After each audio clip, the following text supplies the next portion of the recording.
गांव के किनारे पर एक टूटी हुई पुरानी हवेली थी, जिसके बरामदे में रहती थी राधा और उसकी छोटी बहन पूजा। बरसों पहले आई एक भयानक बाढ़ ने उनके माँ बाप को उनसे हमेशा के लिए छीन लिया था। वही हवेली जो कभी हंसी की गूंज से भरी रहती थी, अब सन्नाटे से गूंजती थी।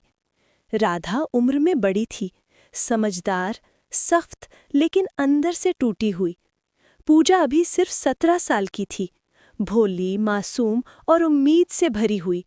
दोनों का एक दूसरे के सिवा कोई नहीं। पूजा दौड़ती हुई हवेली के आंगन में आई। दीदी देखो, मैंने गांव के बच्चों को पढ़ाना शुरू कर दिया है। वो सब मुझे पूजा दीदी कह रहे थे। राधा मुस्कुराई। अच्छा है, लेकिन पहले घर का काम खत्म कर, फिर सबको पढ़ा। अरे दीदी, माँ कहा करती थी ना कि दूसरों को रोशनी देने से अपना अंधेरा भी कम होता है। राधा के चेहरे पर एक पल के लिए दर्द उतर आया। माँ की बातें तो आज भी याद है पूजा, बस अफसोस यही है कि वो अब सुनाने कोई नहीं। शाम को दोनों बहनें अपने खेतों की तरफ निकल पड़ीं। बाढ़ के बाद से उनकी जमीन में कुछ उगता नहीं था, पर दोनों ने उम्मीद नहीं छोड़ी थी।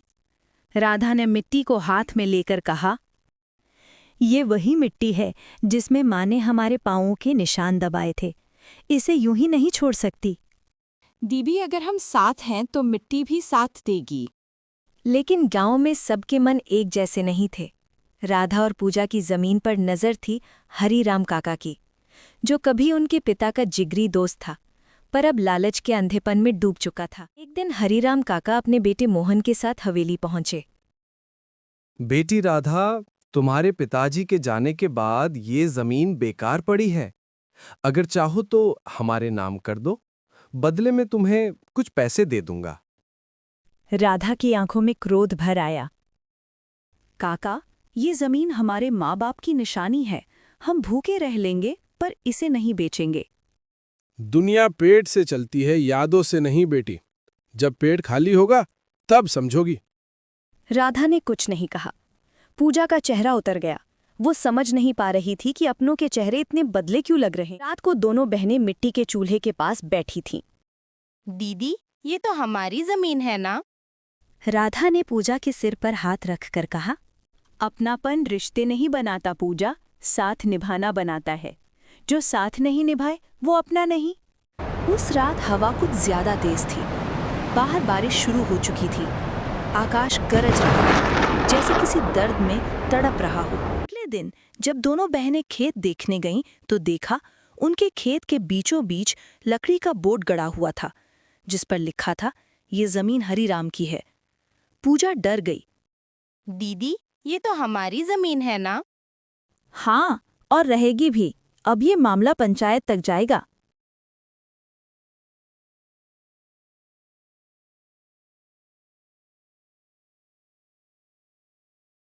दोपहर चौपाल में भीड़ लगी थी।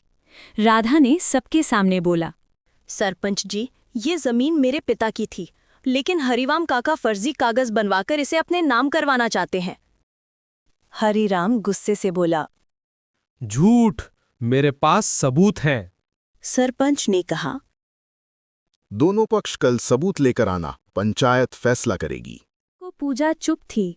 राधा बोली, डर मत, सच के साथ भगवान होता है।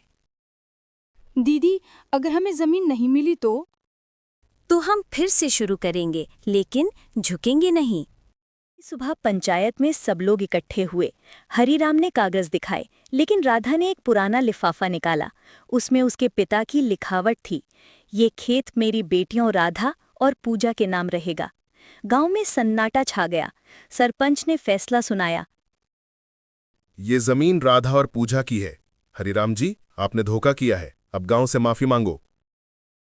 हरीराम के माथे पर पसीना था, वो वहीं झुक गया। बेटी, लालच ने मुझे अंधा कर दिया था, मुझे माफ कर दो।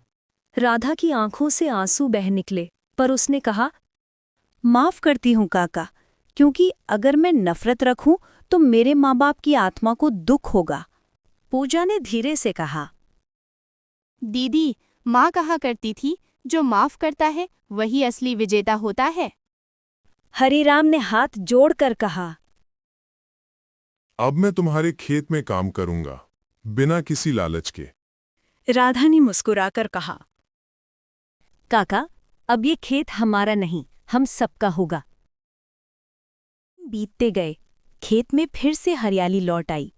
पूजा बच्चों को पढ़ाने लगी, राधा सिलाई करने लगी।